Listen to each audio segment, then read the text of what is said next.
Shalom, damai sejahtera Kristus menyertai Bapak Ibu dan saudara-saudari sekalian. Selamat pagi dan selamat bertemu kembali melalui renungan firman Tuhan hari ini, Rabu tanggal 21 April tahun 2021, yang tertulis dalam Injil Markus pasal 16 ayat 9 sampai ayatnya yang ke-18. Dengan perikop, Yesus beberapa kali menampakkan diri dan mengutus murid-muridnya. Yesus terangkat ke sorga. Untuk mengawali renungan ini, saya mengajak kita untuk berdoa. Terpujilah Engkau ya Tuhan kami, sebab hanya Engkaulah yang layak untuk kami puji. Kasih-Mu yang besar telah nyata menyertai dan memelihara kami setiap waktu. Hari ini kami sudah dibangunkan dengan tubuh yang sehat, dan biarlah tubuh kami dipergunakan untuk melakukan pekerjaan yang baik sesuai dengan kehendak-Mu. Seraya selalu merindukan firman-Mu dan melakukannya dengan setia. Terima kasih Tuhan Yesus, di dalam nama-Mu kami berdoa. Amin. Tema renungan kita hari ini, bersaksi adalah kesempatan untuk dipakai oleh Tuhan. Bapak, Ibu, saudara-saudari sekalian yang saya kasihi dan yang diberkati oleh Tuhan kita Yesus Kristus. Injil Markus pasal 16 ayat 9 sampai ayat 18 ini merupakan bagian yang menceritakan peristiwa penting pasca kematian Yesus. Seperti apa yang telah dinubuatkan bahwa Yesus dibangkitkan 3 hari setelah kematiannya. Pada waktu itu tiba, pertama kali Yesus menampakkan dirinya kepada perempuan-perempuan yang datang ke kubur dan berpesan agar mereka menyampaikan hal itu kepada murid yang lain. Mereka harus pergi ke Galilea karena di sana Yesus akan menemui mereka. Beberapa kali Yesus juga menampakkan diri kepada para murid agar menjadi kesaksian pemberitaan bagi banyak orang. Yesus meneguhkan hati mereka yang pada saat itu sedang dirundung oleh rasa ketakutan dan rasa gentar. Menjadi saksi tentunya bukan perkara yang mudah, karena seorang saksi haruslah mampu meyakinkan orang lain atas apa yang dilihatnya, atas apa yang didengar, atau apa yang dirasakannya. Menyampaikan bahwa pesan itu adalah benar.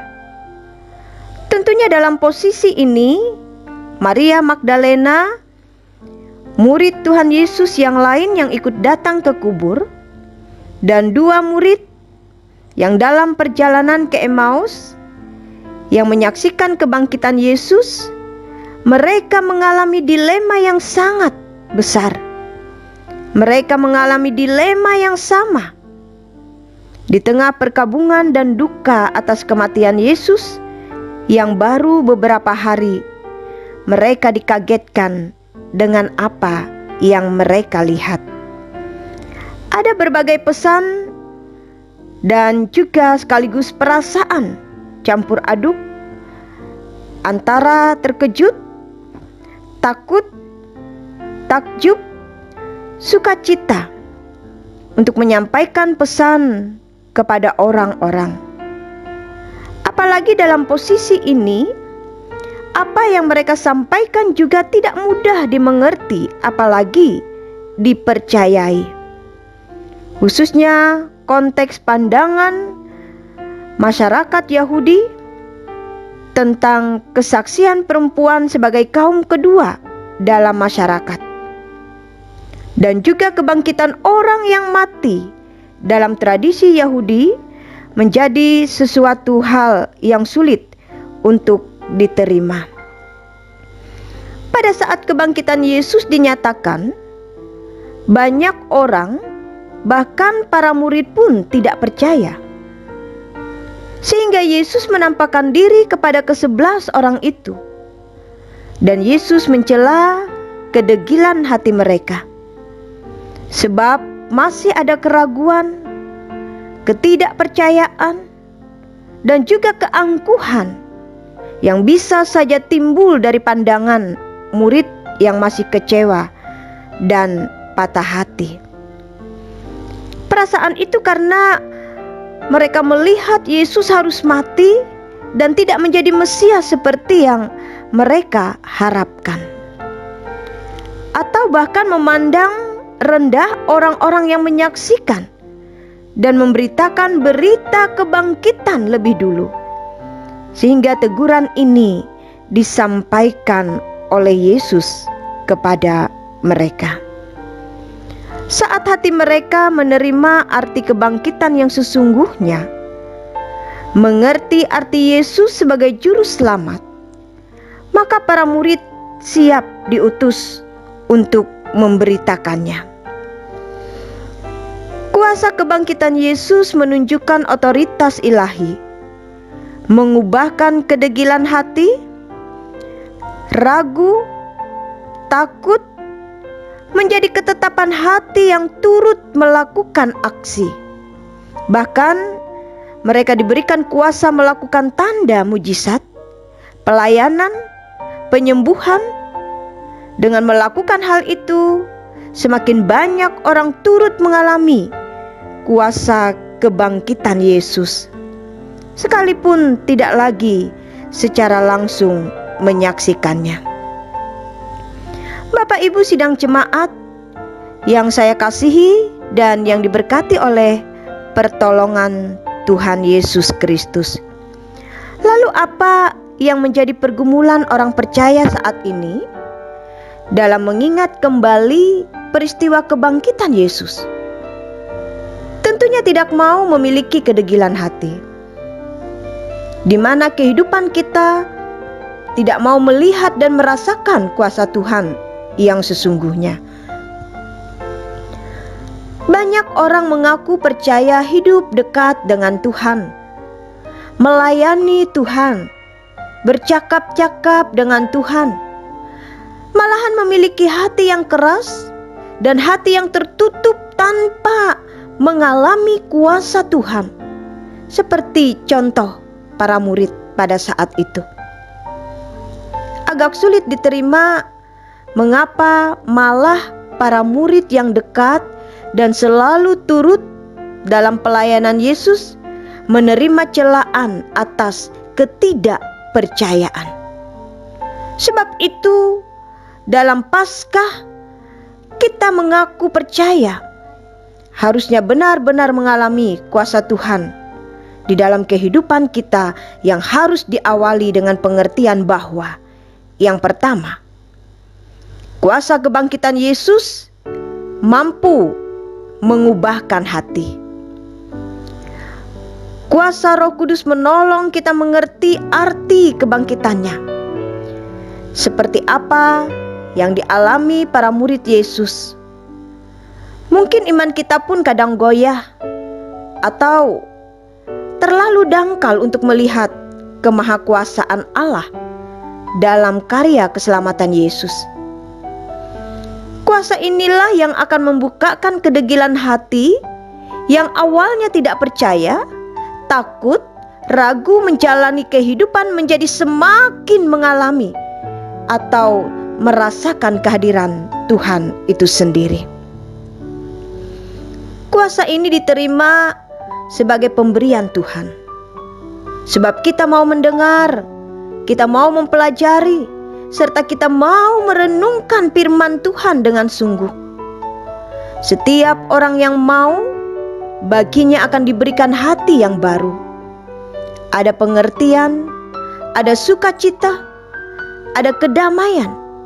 Walaupun saat ini kita masih menantikan janji Tuhan dinyatakan. Dalam penantian itu tidak ada lagi kecemasan, keraguan, ketakutan, dan kebimbangan. dalam menjalani kehidupan. Berikanlah hati kita untuk menyaksikan sendiri bagaimana Tuhan membuktikan bahwa Dia adalah Allah yang berkuasa di atas segalanya, termasuk untuk mengubah hati manusia, hati kita semua. Tidak perlu kita repot-repot selalu menilai keberadaan hati orang lain. Namun mulailah dulu dari diri kita sendiri, sehingga kita bisa merasakan bahwa pengenalan akan Tuhan dapat memberi energi baru dalam pertumbuhan iman. Yang kedua, kuasa kebangkitan Yesus membuat kita dapat bersaksi. Tidak mudah memberitakan sesuatu tanpa mengalami atau menyaksikannya sendiri. Namun berbicara tentang berita kebangkitan Yesus, seorang menjadi percaya tidak selalu harus melihat secara langsung, seperti kesempatan spesial yang telah dimiliki oleh para murid pada saat itu. Saat ini kuasa Yesus masih dapat kita rasakan karena tidak terbatas zaman. Kuasa Yesus pun memberikan pengertian untuk tahu apa yang dilakukan dalam memberitakannya, sekalipun kita tidak melihatnya. Karena kuasa Allah memiliki otoritas dalam hidup manusia yang bukan sekedar memberi perintah, tetapi juga membekali kita untuk bertindak dan melakukan sesuatu. Tentu bersaksi tentang kuasa kebangkitan tidak harus selalu dengan kata, kesaksian lisan atau tulisan, atau bermodalkan tingginya ilmu atau pengalaman spiritual. Tetapi kesaksian yang paling menyentuh adalah saat orang lain dapat merasakan melalui sikap hidup kita tiap-tiap hari, mulai dari hal yang sederhana sekalipun.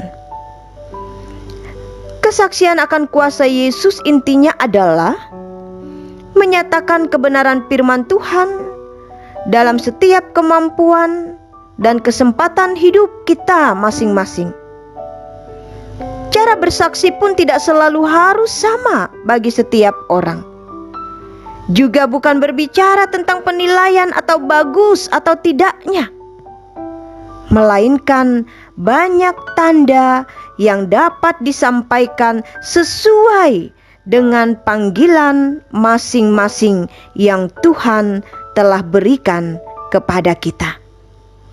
Karena itu, marilah kita memberi diri untuk selalu dipakai oleh Tuhan dalam pelayanan yang mengubahkan, yang dimulai dari diri kita sendiri. Amin. Selamat beraktivitas dan tetap semangat. Tuhan Yesus memberkati.